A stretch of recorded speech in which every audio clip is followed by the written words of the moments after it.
Ladies and gentlemen, boys and girls, it is time.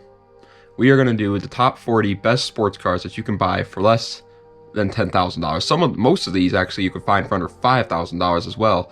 But I do want to say, I'm not saying that all these cars are good like first cars for high schoolers. I know a lot of you guys are high schoolers, so I'm not saying these are all like great practical cars that you should buy for high school. They're just 40 sports cars that you could buy for under $10,000. And the reason why I'm doing this is because of you guys actually. You sons of guns got me to 40,000 subscribers. So in order to thank you for 40,000 subscribers, we're going to do 40 sports cars under 10K. Isn't that crazy how that works, guys? That's wild. If you guys want to support the channel any more than you already are, head on over to www.smoothstance.com/shop to pick yourself up a hat, shirt, or shorts. And we're going to get into the video in a second, but the clips for these cars are going to be very short. I'm going to be running through them very quickly because we have 40 to go through. So just bear with me here, but let's get into it. Alright, so coming in at the number 40 spot is going to be the Volvo 240. Weird, a little quinkadink there. This car has a damn cult following, so I know people are going to be mad that it's number 40, but hear me out, folks. It only comes with a 2.3 liter inline 4, making 114 horsepower, and it was rear-wheel drive. And now, these are an insane platform for like drifting out of the gate, like some cheap drift cars, but if you want something with like true power, it's not the best choice. They are very reliable though, and if you have a thing for grandmas, then here you go.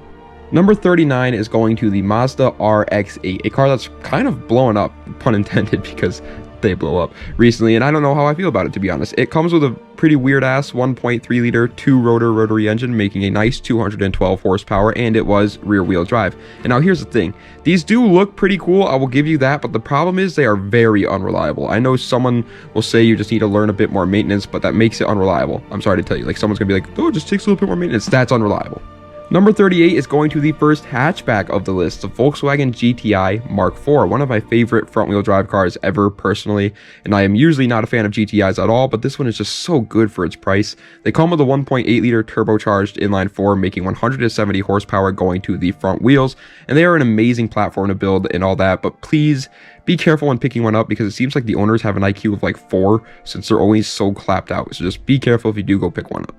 Number 37 is going to the second generation Cadillac Escalade, which yes, I know is not technically a sports car, but it's an enthusiast car, and it can be fun as all hell if you're smart, okay? And it can be more fun than a sports car, buddy.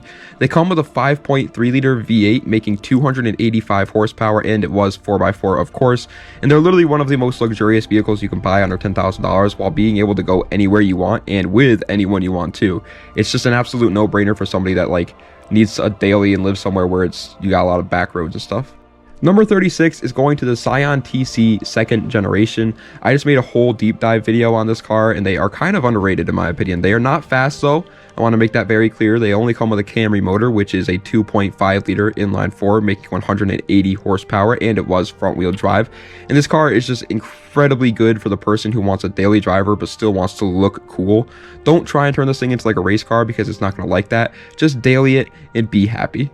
Number 35 is going to the Lexus LS400, which is kind of like the Scion TC in a way, except it's much older and doesn't look that cool to a normal person. Huge grandma slayer, though, again. It comes with a 4-liter V8, making 270 horsepower, and it was rear-wheel drive, and that is impressive stuff. But first off, it was automatic only, which is boring. Second, it was heavy as hell, which kind of sucks. And third, they look like a boring old sedan stock, so it's definitely no race car. It's just an incredibly reliable 90s sedan. Number 34 now, baby, and we are going back to Germany for the first of many BMWs on this list, the BMW 635 CSI E24, which pains me to put it all the way down here since they look absolutely incredible, but it makes sense. It comes with a 2.8 liter inline 6, making 282 horsepower, and it was rear-wheel drive. And that is incredible for when this car was made, but the problem is, the one that you will find under $10,000 is going to need lots of love and probably be horribly unreliable. Next up at number 33 is the damn Honda CRX, a cool little hatchback Honda that has the whole world in front of it for tuning, which makes me so darn happy. It comes with a pretty small 1.6 liter inline 4, making only 120 horsepower, and it was front wheel drive. But now here's the thing. Hondas are usually incredible, but almost every single CRX has been modded now, so it's kind of hard to find a clean example, and buying somebody else's project is always a nightmare. So it's a sketchy buy for sure, but if you could find like a pretty much stock one for under 10 grand, good choice. Number 32 is going to the Ford Focus ST though, a car that gets so much love and I still to this day can't figure out why. I don't know. It comes with a 2-liter turbocharged inline-4 making 252 horsepower, and it was front-wheel drive. And sure, that's pretty quick out of the gate, but they are a hatchback, so they're quite heavy, and they don't have the best aerodynamics. They do look pretty good though when you like slam them on the ground, I'll give you that. But in terms of like power potential, not the best on this list. 31st is going to the world's most loved car right now, but I personally think it's pretty overrated, the Mazda Miata NA, which yes, is still very slow, people. Don't let TikTok fool you. They come with a 1.8-liter inline-4 making only 135 horsepower, and it was rear-wheel drive. And the problem is the fact that they usually, like Hondas, for example, are light and can be tuned to like 500 horsepower. Well, the Miata is light too, but it can't be tuned that high. It's an amazing little autocross weapon if that's your thing, and you could swap the motor for sure, but like with the stock motor, not that much power potential.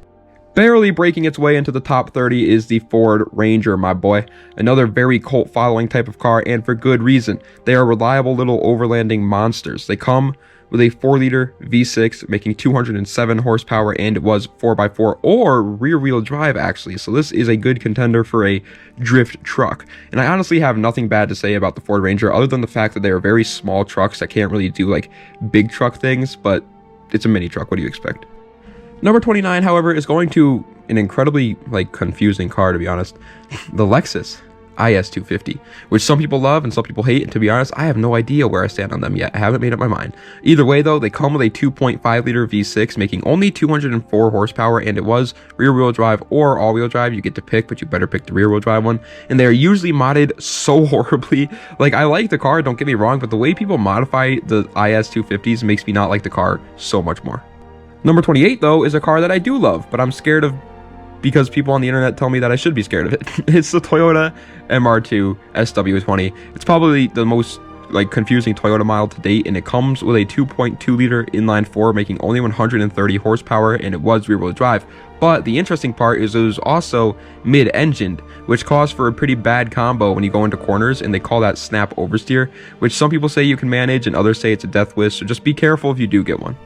Next up at number 27, however, is going to be the BMW Z3, which is massively underrated and just a better Miata in my personal opinion.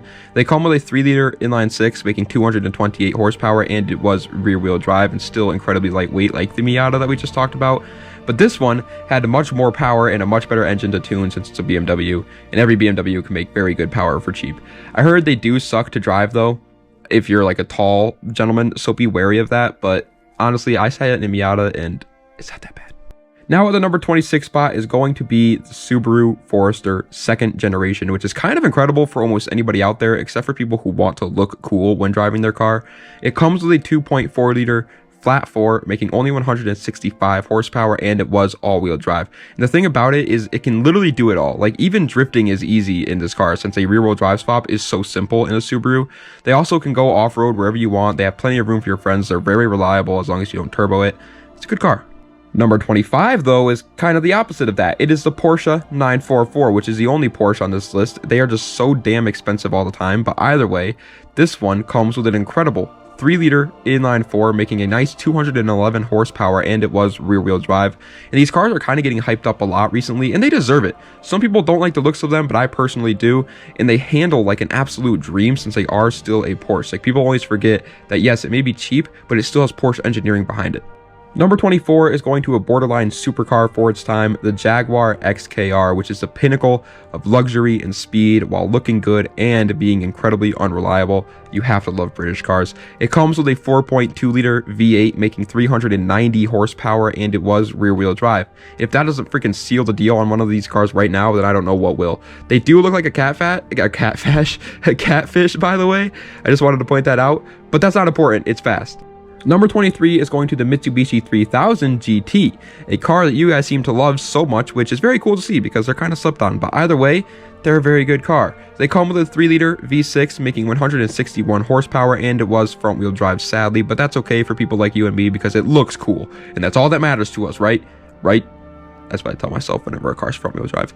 Anyway, this thing has tons of futuristic-ass technology on it, and I think it's an amazing choice, but just be careful when working on it. I heard it's a nightmare.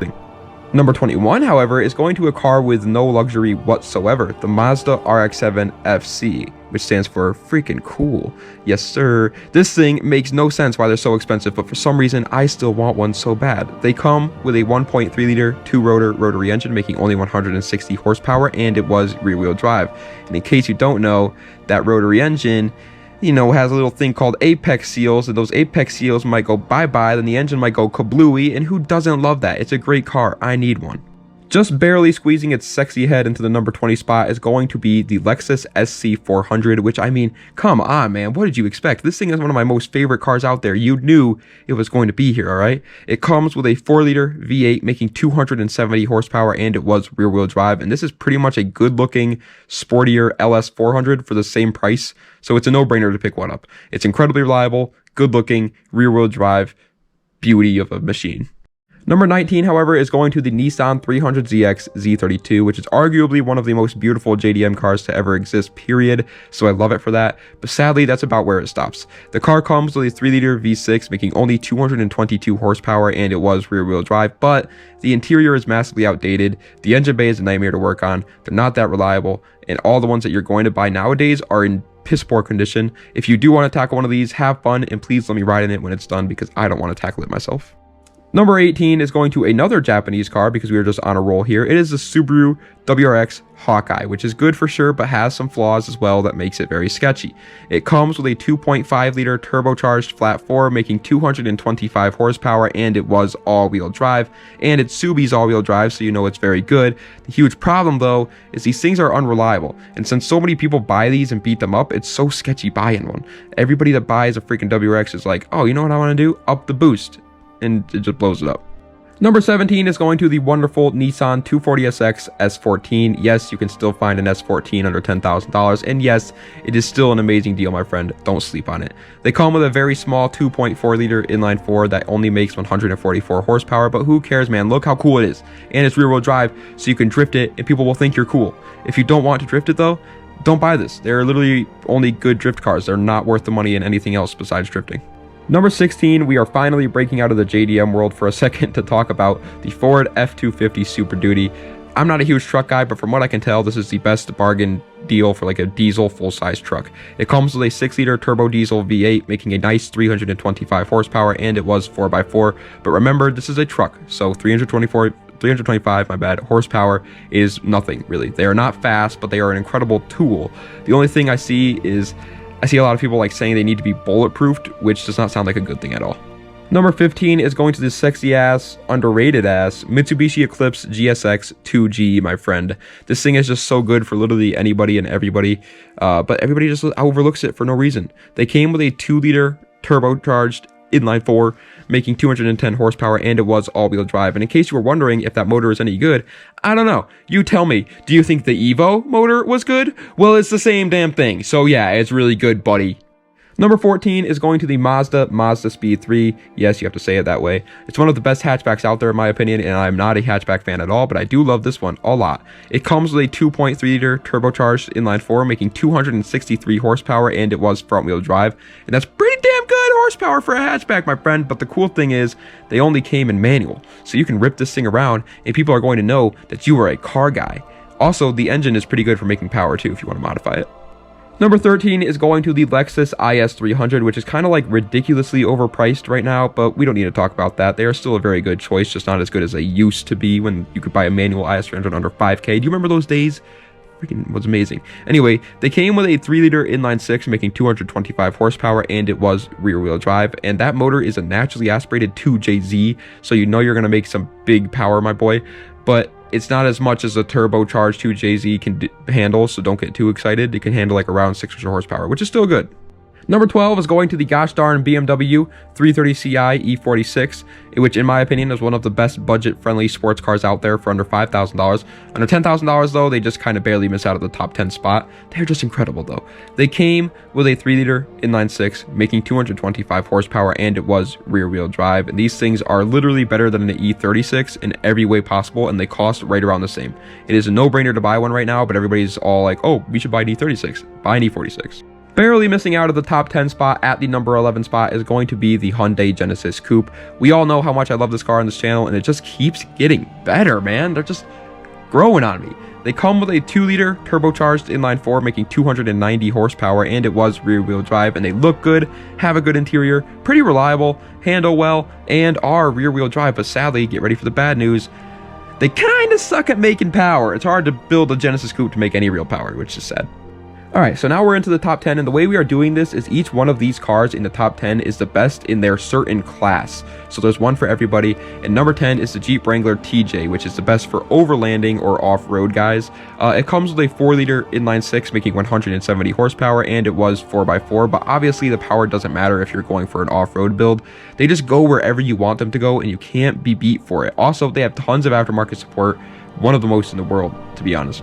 Number 9 is going to be literally any street bike, which is the best for the people who literally just want to go as fast as possible and do not care about the car itself and do not care about safety. They just want to go fast. These bikes are all different, but for under $10,000 you can get a 1000cc motorcycle that makes around 150 to 200 horsepower, which will give you a top speed that is so ridiculous that you're going to be scared to freaking ride the thing. I have to say though, since most of you guys are around my age or younger, please be careful. All right, everybody watching this video cares about you, so please be careful if you buy one.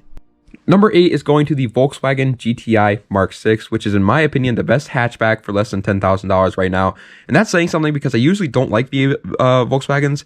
I still don't actually really like Volkswagens that much, but this one is a good deal for under 10K. It comes with a 2-liter turbocharged inline-4 making 208 horsepower, and it was front-wheel drive. And the one thing I will say is for the price, they aren't fast at all, but modifying them can make them much faster, and they are just a great daily driver to have.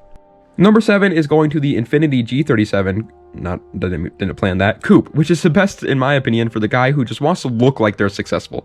I'm not going to judge you, man. We all like to fake it till we make it a little bit, so this is for you.